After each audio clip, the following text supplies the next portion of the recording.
This is a serious watch, guy. G-Shock. Oh, that is my cat, Marple. Hey, Marple. Do you mind? Ciao. And be like, honey, you are my princess bride. I'm so glad to be marrying you. I think we should be taking notes. And it works. I've never seen a Bambino on a Milanese, so very snazzy. I like that. It's a whole different vibe, isn't it? We have, look at this. One of my favourites. It's an older Omega.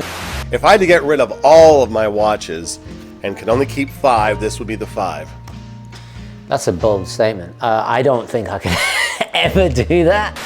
You got wrists like mine, so if that wears, oh God, am I gonna have to get a Speedmaster now?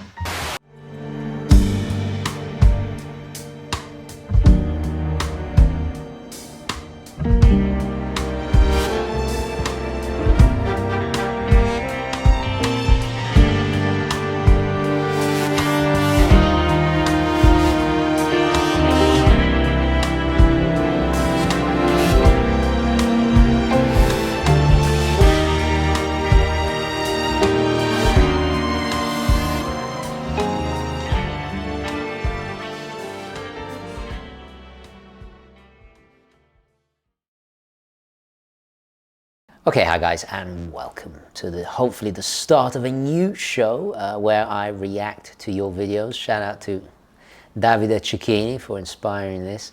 I'll do a wristwatch check. Oh, and by the way, I'll leave details how to submit your videos at the end of this episode. Please do hit that like button if you want to see more videos like this. Hopefully it will take off. We'll see.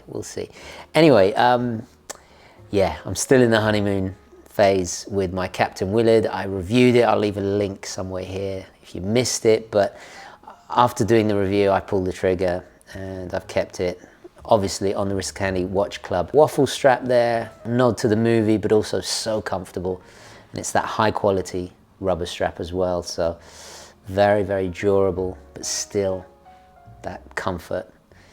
Just love this watch, so comfortable. Anyway, it's not about me, it's about you guys. So I'm going to put my headphones in and let's see what we have. Okay, we have a video from somebody called Delboy. Only Fools and Horses reference, I hope. Amazing show. So, Good evening, TGV.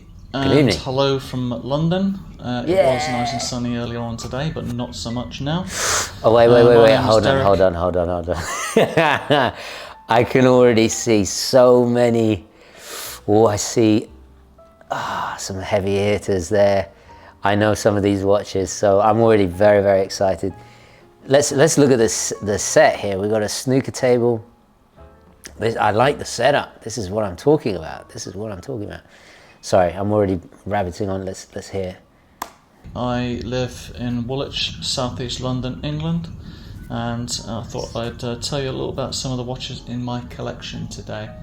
Although I've only really been collecting for 3 or 4 years, I have always enjoyed watches, and you know, I've bought long case clocks and world timers, that type of thing, from the BBC. Nice. Yeah, really only sort of expanded my collection 3 or 4 years ago. So let's take a look at some of the watches, shall we? So Please. The first watch I wanted to talk about was this Casio G-Shock. Oh, that is my cat, Marple. Hey, Marple. Do you mind? Ciao. Video? Yes, and Fantastic. I love this watch for several reasons. The main one being that it just looks like something straight out of a sci-fi film. And, you know, with the writing down the side and the holes in it, and you know, just that the glossy black and the charcoal grey with the red. You could totally imagine, you know, Ellen Ripley wearing it in Alien or something, or someone in Terminator. It's just a really good watch, which I wear out running or walking every day, so it's you know, obviously suitable for that type of thing. But I'm gonna give this one a top. Let's copy Davide. So top. Radio controlled timekeeping, which is great. So that means I can use it to set the time on all my other watches when I put them on. I wish mine had that. And yeah, just one that I love and a real good keeper, really. My second watch, and probably the watch I wear most actually, is this Grand Seiko Sport GMT. It's a spring drive watch, and it is my favourite colour, which is green. So I've had lots of green watches over the years. I could tell by the background. And Seikos, but when I saw this, I ended up selling my Speedmaster and buying this instead, actually, which I don't regret. My Speedmaster was black, and he sold his Speedmaster to buy this. That is top level enthusiast there, I think. You know what? I'm going to give this a top as well. I really, this is the choice of somebody, you know, that's really into. I mean, you said you've only been into collecting seriously for what was it, 4 years or something, and you're already at this level. That's quite a progression. That's faster than me, certainly. Very nice green, I have to say. I'm not into green watches, I've got to be honest. Anyway, let's go back to this. I had another green Breitling watch, which meant I didn't wear the Speedmaster very much, and I don't regret buying it at all. It is an absolutely fantastic, beautiful watch. You know, the reason why I love Grand Seiko is the fact that they have so much attention to detail, and they're not just out to make money, but they're out to try and make the best watches they can. So, you know, this has been put together by hand, not just by some machine. So it's actually had the, you know, human touch. Yes. And spring drive is such a great innovation. If I did have any problems with it, I guess it would be the fact that it is quite thick. It is, you know, I think 14.5 millimeters thick. So and it's quite top heavy, but you know, I do like a heavier feeling watch, and I've got used to that, so I love it. It's 40.5 millimeters in diameter, so it's a real good size for me, and definite keeper. Very quickly, and another watch I love is this Breitling Premier B01. It's an absolutely beautiful watch. It's got a green dial, which is difficult to see, but can look quite black in some lights, but with the green strap, it looks beautiful, and it's also. That's very. I was about to say the strap. You really paired the strap beautifully with this. That's a handsome watch. I'm not familiar with this model whatsoever, so judging by the B, it's obviously a newer Breitling, newer branding there. So. Also got a lovely sort of red second hand which passes round, and just adding a flash of colour, so it's a fantastic watch, really. Nice, very nice. Yeah, so that is that really. It does come on a bracelet, but it's a bit blingy, so I prefer it on this. Nah, you want it on the strap. That strap really. It's like the Big Lebowski. It ties the room together. It ties the watch together. Leather strap here. Oh, look at this! Look at this! Moving on to my fourth watch, and okay, top again. Here is definitely one of my favourites. It's a Grand Seiko First, so it is the first watch that Grand Seiko made. 1960. When was it? And I mean, one of the reasons I like older watches in general is just the history behind them. So I love the thought of how this watch was put together. You know, the race between Grand Seiko and King Seiko, and again the fact that they were just looking for excellence and not just what would sell the best. So this is a great watch, and part of having watched like this is sort of the research of it. So I was able to see that this was made in November 1961. So it's just an absolutely beautiful watch. I've got a new strap on it. Bellissimo. Crocodile. Bellissimo, guarda questo. A beautiful logo, Grand Seiko logo on the back. Again, I don't know if this is the strap it came with, but you absolutely knocked it out of the park with the strap choices. It looks like a dark burgundy, which really, in my opinion, plays well with yellow gold especially. It makes it look kind of regal. and it's an understated watch despite being yellow gold, I think due to its simplicity. But when you put a glossy strap like that on, I'm sorry if there's, I apologize about the sounds of the motorbikes, but when you put a glossy strap like that on, it really elevates it, because it's understated even for yellow gold. So absolutely works. And the fact that this is, you know, I mean, I can't tell at this distance because it's difficult to see, but I'm presuming it's all original, and it's just what a piece of history. And I've always liked the Grand Seiko line as well, obviously for obvious reasons, but God, I think this is my favorite of yours so far. This is beautiful. This is a serious watch, guy. Back, it's in excellent condition, and yeah, definitely one that I would want to keep, basically. So yeah, I'm not surprised. Yeah, fantastic watch. Not surprised. Then moving over, we have look at this. One of my favourites. It is an older Omega Seamaster 300, and basically the reason I bought this is because I'm a huge James Bond fan. Bravo. And yes, Bravo. This is one of the favourite watches as growing up in the Pierce Brosnan era. Every time I see this watch, I get that kind of, that hit of nostalgia. I'm like you, Delboy. I have that affinity for this watch. It's so strong. Every time I see it, I want to rebuy it, and I've bought so many different versions. So many. I'm sure you've seen my videos about it. That connection will never die, and it's born out of N64 late night death matches and rewatching GoldenEye for about the 100th time, and I know exactly what that connection feels like. So, God, am I gonna have to rebuy it for the 12th billionth time? Anyway, sorry, but I know what you mean. I know exactly what you mean. Oh, top. Let's give another top for this. A bit like the Bentley, it's got just a little red on the tip there, which I absolutely love. And the fact that it's actually Breitling, quite right? a slim watch means it's very wearable. Yes, and very dressy. comfortable. If anything, though, the only problem with it is that it doesn't have micro adjustable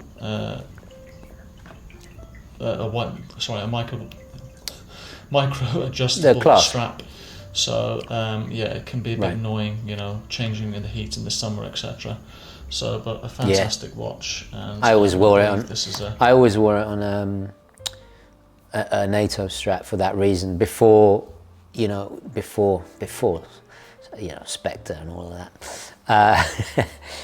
But I think also because out of practicality, but also because Omega has that history. I spotted another Omega in your collection at the beginning, so you know very, very well how crucial Omega were to the Allies, especially during the war. So that connection goes way back. Anyway, automatic one, so not the quartz. It's the second one. Yes, made in 1999. I owned this one at so one stage too. The time of Tomorrow Never Dies, and the second of the James Bond films. Pierce Brosnan did 4, so he wore this watch in 3 of them. So yeah, a great watch, really. And finally, the next watch in my collection that I want to show you is... Okay, so the Spitfire, here we go. I know this watch very, very, very well. So the 30 T2 caliber, the backbone. This is the watch that made Omega great. It really is. It's a turning point. The whole Seamaster line wouldn't have happened if Omega had not proved itself with this caliber and this watch during the war. Anyway, I'm sure you're about to tell us anyway. This Omega 30 T2 World War Pilots watch. Top. So it's a great piece, and difficult to tell in this light, but it's got lovely pear-shaped heat-blued hands, a lovely cream dial, and it is in great condition. Come on, focus. Come on. One of the reasons I got this watch, or the main reason I got this watch, along with some of the others, is just the history of it. I'm a big World War II fan, big history fan, and so it's great to think of, you know, what life this watch may have had. and great being able to research them, you know, learning things like the movements were all made in 1939, but, you know, these weren't issued by the MOD until, I think, March to June 1943, as far as I could find out. So, yeah, this is a reference UK 2292, so that means it is the light alloy and not a steel watch.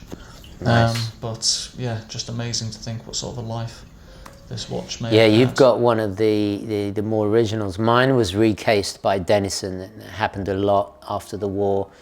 A lot of the pilots just kept their watches and they recased them into steel, because Denison made steel cases also for Rolex as well. Again, I've done this in the video, but it's really cool to see the plated. Is it chrome plating or steel plating? I forget the terminology. You've just said it, you know. Yeah, that is very rare. The dial is an amazing. That looks immaculate, even from this distance. And yeah, those blued hands are just so elegant. It's amazing how sometimes something born out of utility and functionality can also, because it's just so simple. It's so pure, and it's like the essence of what a great watch should be. There's no BS here. There's no, you know, well, you know it because you own it. But crazy to think also that size is only 34 millimeters. But anyway. Again, like a lot of the other watches, it will be great to kind of, you know, pass down, you know, or just talk about with your children. And yeah, just Yes. nice to have sort of heirlooms and interests to pass on, possibly. So yeah, thanks very much for everything you're doing. Love the channel, and you know, I learn a lot from it. And Thank you. Keep up the good work. Thanks a lot. What a video to start on, Delboy. What you have amazing taste, very articulate. I mean, you compare to my first videos. Every other word was and you know, you explain your connection to it perfectly. You should have a YouTube channel. Forget me. You should have a YouTube channel. A wonderful collection. I really understand all of those watches, and you have such an open mind that there's no. You know, you appreciate all different levels, all different functionality, all different types of technology, all different periods, because you got, you know, really contemporary spring drive and G-Shock, and then you've got World War II stuff in there, and history, cinema. What a place to start, guys. What a place to start. This is Klaus, who I can't even... He must have been commenting on my videos for what, over half a decade at least. So I apologize about the sirens, but we're gonna proceed anyway. It's gonna be strange to hear your voice, Klaus. Judging by the name and some of the brands here, you can tell, Klaus, I think the name gives it away. You're definitely from Germany, if I had to guess. Hello and welcome to the presentation of my watch collection. My name is Klaus, 46 years old, and I'm from Germany, to be more precise, the western part of Germany, near the big cities of Cologne and Düsseldorf. My watch collecting journey began in 2017. I had analog and even mechanical watches before then, but I didn't consider it a hobby back then. My interest started with a video by Adam Savage and Michael Stevens on the YouTube channel Tested, and then I was further influenced by several content creators, first and foremost the Urban Gentry channel. Wristwatch check, I'm wearing the Bambino Generation 2 version 2, which I put on a 20mm Milanese strap by Vollmer.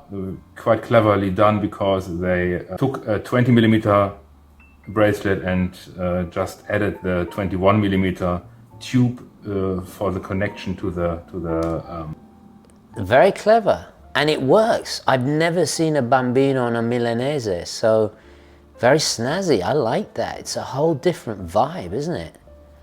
Very clever. Nice one, Klaus. spring bar, and thereby avoiding having to customize the 21mm band itself. I started with purchasing this Seiko SRP 513 that was part of the original Seiko 5 line and modern Flieger interpretation. I also looked at the SNK 809 and the SNZG 15, but ended up with the SRP because of the upgrade of the 4R36 movement that this piece already had. As you can see, it is on the upper limit of what I can wear with my 6¼ inch wrist, mostly because of the 52mm lug-to-lug dimension. This Junkers Ani you have wrists like mine. Has a very personal connection for me. My uncle passed away in 2016. That's a Junkers, right? Sorry, I didn't mean to talk over you. That he collected clocks I wasn't aware of, or particularly. Before you say anything, right? This is a guess. From the dial, it has the I forget what you call it, but it's like the steel, the outside. Can you say chassis, or is that only car terminology? But the outside of Junkers, the is it the JU88, or is it? My aircraft knowledge is waning. It's embarrassing. I should brush up. Uncle passed away in 2016, and although I knew that he collected clocks, I wasn't aware of or particularly interested about his watch collection. So when I started with the hobby, my cousin offered me to keep a piece from him, the inheritance. He was quite into Flieger watches, but mostly had entry-level pieces. So I chose this watch from the German brand Junkers that is also linked to Messerschmitt and Zeppelin through the same parent company. The watch has an ETA 2824-2 and a basic specification, and that corrugated steel look on the dial, which is a reference to the fuselage of the Junkers Ju-52 airplanes. Ju-52, I got it wrong, but fuselage, that's the word I was looking for. Right, makes sense, very cool. So we already got quite a lot of Flieger going on here. Getting the Sinn 556i has quite a funny backstory, because back in 2019 I was looking into mid-range Flieger watches and thought about buying a Stover Classic 40 when a friend of mine took a photograph of the Sinn on a stranger's wrist during a train ride and asked me what it was. I found out about it and got back to him with the commentary, nobody needs more of an everyday watch than this one. And then I ended up buying it myself. Beautiful. The Sinn shares the ETA 2824-2 with the Junkers, but in the case of Sinn, they took the top spec version of the movement. Of course they did. With a custom rotor, and also regulated it very precisely. Of course they did. To plus or minus only a few seconds per day when it was new. What I liked about the Sinn is the very simplistic and modern interpretation of the original Flieger genre, and the incredibly deep glossy black of the dial, and also the combination of robustness and timeless elegance. Yeah, very well said. Yeah, it's never clicked like that with me. You're spot on. It's a minimalist, modernist interpretation of a Flieger. Absolutely makes sense now. I've never read it. I kind of perceived it, but never put it into words, if that makes sense. But you put it beautifully. Oh, look at this. Look at this. The next one is my Grail watch. Top. The Omega Speedmaster Professional with the 3861 movement update of 2021. Of course, with Hasselite and metal caseback. As a racing fan and a space nerd, and because I prefer the little more understated image of Omega as a brand compared to Rolex, this watch was the obvious choice for the top of my collection. I'm not a bracelet person, mostly because of my thin wrists, but in this case I really like the quality and execution of the bracelet. Some people criticize that the tapering down to 50 millimeters at the clasp, but I think the watch still retains good proportions. I disagree. I think the tapering, because I know this model. Did I review it? I can't remember. But I remember the bracelet. It's a bit like a presidential on the Rolex. It's very comfortable, and I like the way it tapers. It got less weight with that clasp because the clasp is going to be thinner. You got wrists like mine, so if that wears, oh God, am I going to have to get a Speedmaster now? Oh, I think they did a bang-up job, and I agree about your sentiments about this is the best of modern Omega, right? In my opinion, anyway. And I specifically like the pinstripe decoration on the clasp and the etching or milling of the Omega logo there. Yes, yes. So no collection is complete without a G-Shock. I got into the game quite late in 2023. I went for the Bluetooth and solar version because I wanted to take full advantage of this quartz technology. Unfortunately, the newer, more contrast-intensive version of the display is not yet available in this normal-sized square case, but only in bigger cases. So what's coming next? I am aware that my collection lacks a proper diver. I have this 5KX, which I like. In that version, it also came on a rubber strap that I use sometimes. But I'm now saving up for a Squale Sub 39, and that will be then my proper diver as part of the collection. So I very much enjoyed the invitation to share the collection, and I hope for much more interesting content in the future. Bye bye. Klaus, it's well, firstly, thank you for sending that in. Secondly, it's wonderful to get to know you and hear your voice after reading your comments for years, donkey's years. And you got an amazing taste. You know exactly what you want here. And it's funny, it makes sense. You know, this is, you mentioned a few times what watches you had, but now seeing them all together, it totally makes sense. It's funny how watches are a reflection of our personalities as well. So, yeah, the Squale, obviously the 39, I think that would suit you perfectly. Let me know how it goes. Let me know how it goes. Anyway, what a wonderful collection. Fantastic. Fantastic. Right. How are we doing for time? I think we could do a few more. Let's see what else we got. Paolo, okay. This is the drummer from Lady Dillinger Swing Band, who I follow on Instagram, and they have some really cool music. So this is good. It's gonna be cool. Let's have a look.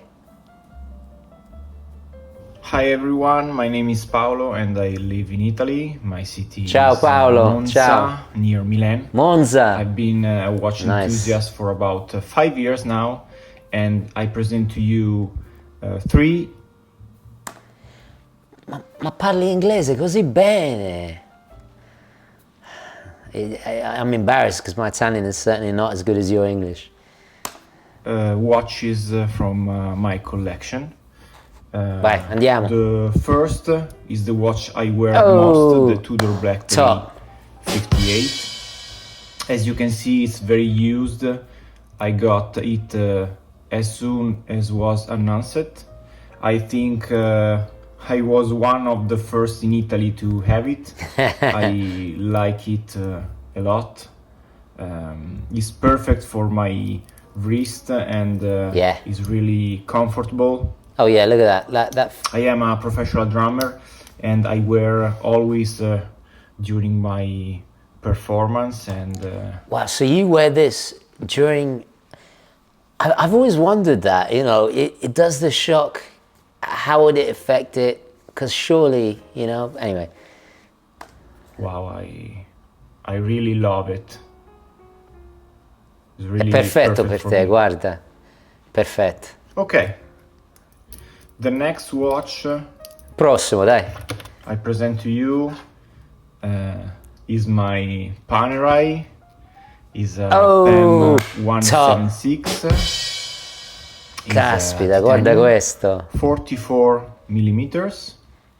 is obviously manual winding, sandwich dial. È grande questa, eh? 44 millimeters, wow. So he's got the manual wind.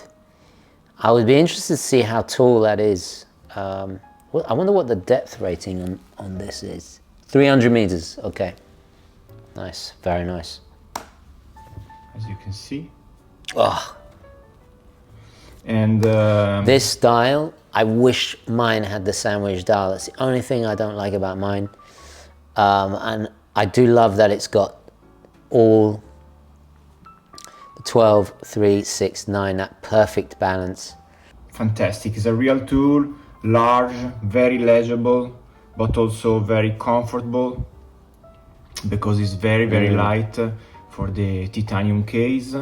It's always with me during my holidays. Certo. Especially in summer, sì. But also in winter. Fantastic. Yeah. Tough, toolish. Yeah. I love it. Bellissimo. Anyway, the last catch vai. is oh! a watch. Ma che stile, eh? Che stile, ragazzi. Look at this, stylish guy. Top. I'm gonna have 3 tops. Oh my God. There we go. I dream about is a Gégé Lecoutre Reverso, medium size, from the 90s. Is perfect for my skinny wrist. Paolo, be careful when you put the watches on the I forget how you say this. This is very scratched. This scratches the steel very easily, so be careful about that, my friend. And incredible design for the from the past. Certo. Never change in this year. Stile molto aristocratico, molto elegante, classico. Yeah. Slim, legible, elegant. Really fantastic piece. Talking about my next sketch, I would like to buy a GMT, but I dream about Tudor Black Bay 58 case GMT because I'm a skinny wrist, so I'm searching for a GMT slim case. I'm looking at some Explorer 2, maybe with the polar dial. I don't know. We'll see. You know, if you want the slim case with a polar dial, the first thing that comes to mind is the Rolex Explorer 2. You know, the slightly older one, not the 42 millimeter. Don't ask me references, but it wore surprisingly well when I think I reviewed one a long time ago, like 3 or 4 years ago. It was pretty compelling. I would take a look at them in the 40 millimeter because it's not that thick. What else? I'd look at the micro brands. Take a look at the Glycine Airman, classic GMT. Some of them in the smaller sizes as well, in particular. What else? GMTs. Laurier do an amazing GMT. I forget, is it the Hyperion? I should know, I reviewed it. You know what, I'll leave a link somewhere there. That fit on my skinny wrist perfectly, and I believe you can still buy them. What else? GMT with GMT. Guys, let's help Paolo out. Let's put some GMT suggestions. It's got to be reasonably sized for his modest wrist. Let's be respectful, modest wrist. He likes the polar dials. Yeah, your suggestions, guys. Let's help Paolo out. Anyway, back to the video. Thank you, Tristano. Oh, grazie a voi. For what you do. It's always a great pleasure follow you in YouTube. We are waiting for you in Italy. And ciao Tristano. Okay. A presto. A presto. Grazie Paolo. Grazie. Please say hello to everyone in the band. If I do come to Italy, I'm definitely, if we have an event in Italy, I'm gonna hire the band because it's such cool music. Anyway, check them out on Instagram. I'll leave the details down below. Have we got time for one more? I think so. Is my battery? I'm looking at my camera. This is how professional we are here. I know who this is. I know who it is from the watches. So let's go. Let's go. TGV, my fellow Gentry members. My name is D. I'm the host of the Hobby of Hours channel based in Pittsburgh, and very excited to share a part of my collection with you and part of my journey.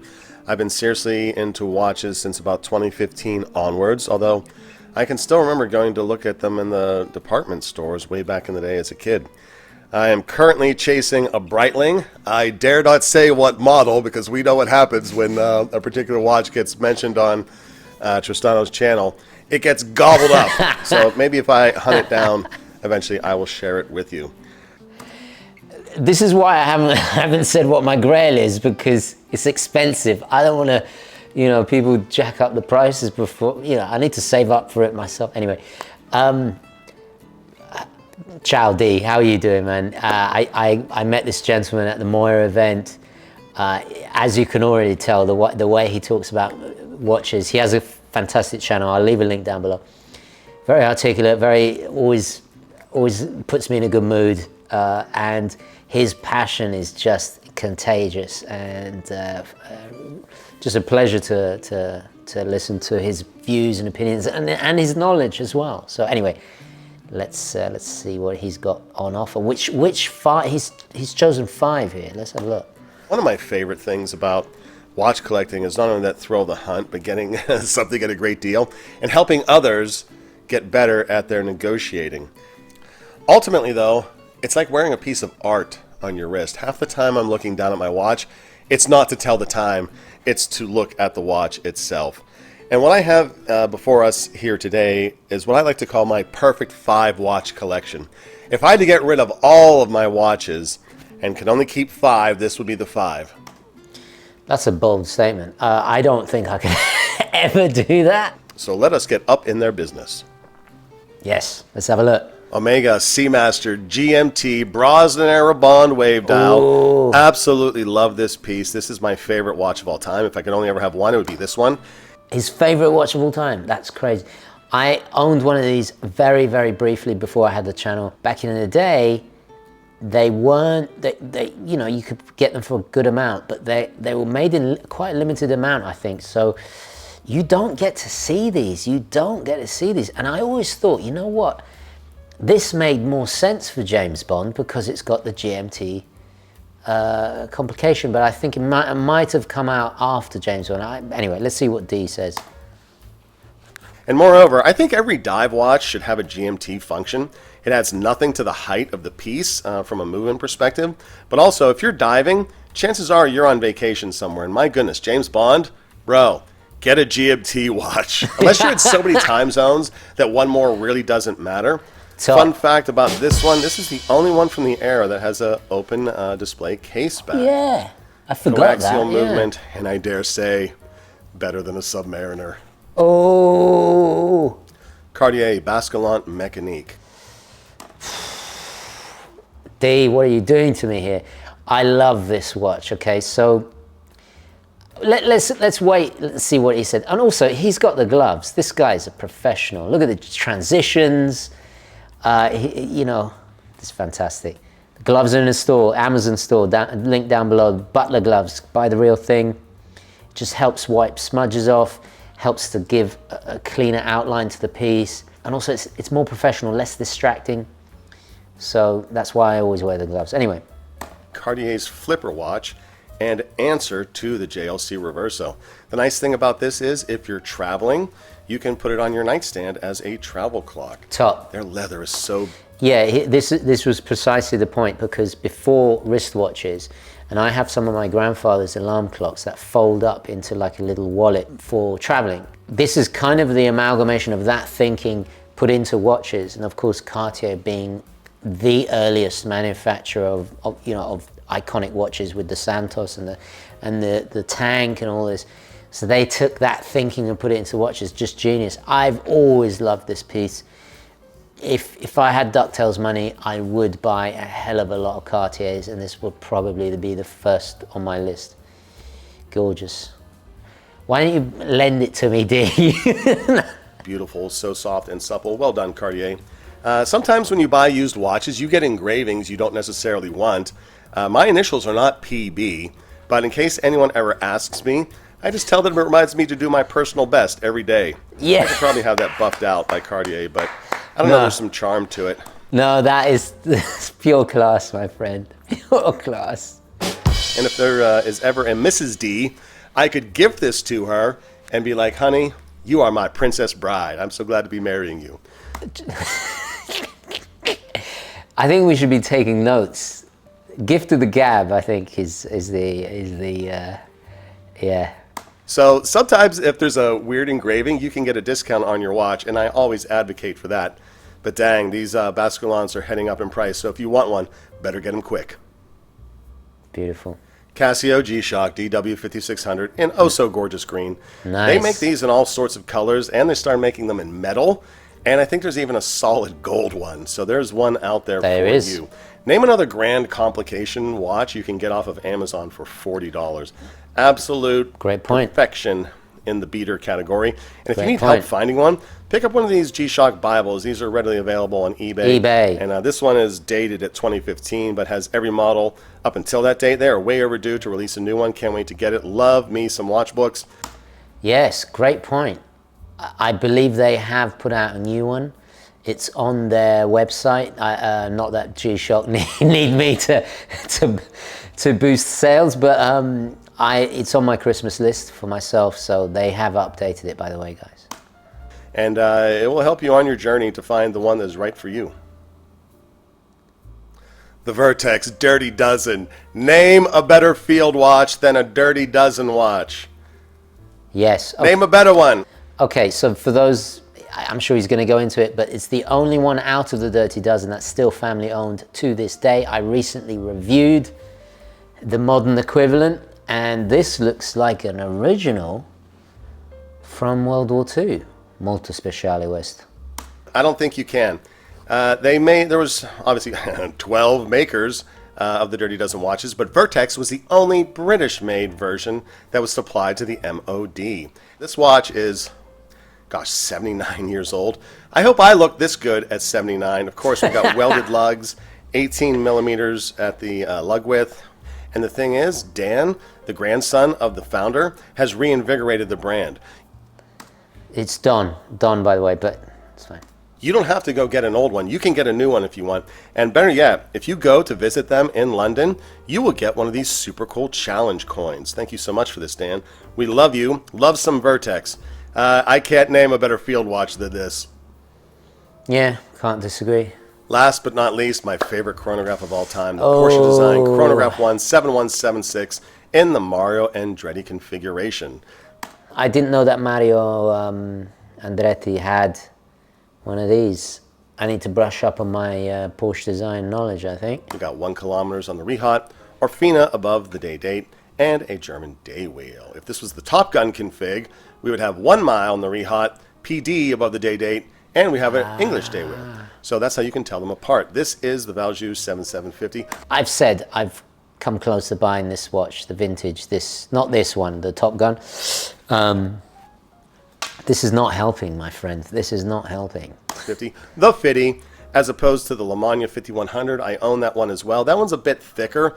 Great chronograph movement, but a bit too thick, because on my 6.5-inch wrist, the Valjoux just wears better. It's not as tall, doesn't stand as well. Looks amazing, runs amazing, and absolutely gorgeous in this powder-coated all-black look. I've been collecting these for years. You can get these in black, silver, titanium. There's a green one, I think. And there's a bunch of them still out there, but you have to hunt. Green. Right now, post Top Gun 2 Electric Boogaloo, they are running rather expensive, but if you hunt day in, day out, you can still get one at a reasonable price. It is indeed my favorite chronograph of all time. Sorry, Speedy, you know I love you. There you have it, Gentry, my perfect 5 watch collection. Can't help but ask myself, if I'm so happy with these 5 watches, why am I still buying more watches? Yeah. I have a watch channel. What are you going to do? Maybe this hobby of ours isn't a hobby. Maybe it's obsession. Either answer could be the right one. I don't know, but I'm having a ton of fun doing it in either case. I welcome comments, commentary, even derision. Whatever is on your mind, express yourself. All right, TGV, back to you. Wow, what okay, I think we got to end it there. What a professional video. Thank you so much, D. I love your channel, I love your enthusiasm, I love your spirit, your sense of humor, I love your watches. So that was fantastic. I also like, you have that infectious kind of passion that is so important and so needed, because it can get, you know, it can get all negative all too easily, but I think you have it right. Again, you've got everything from a $40 G-Shock to some really, you know, high-end stuff there. So I just love that open-mindedness, and this is what it's all about. I have a feeling this is going to end up costing me costing me a lot, and getting me to buy some more watches. I'm already considering looking at Speedmasters again now. Oh God, Klaus, what are you doing to me? Anyway, yeah, thank you so much for watching, guys. I will catch you in the next one. Onwards and upwards. Ciao.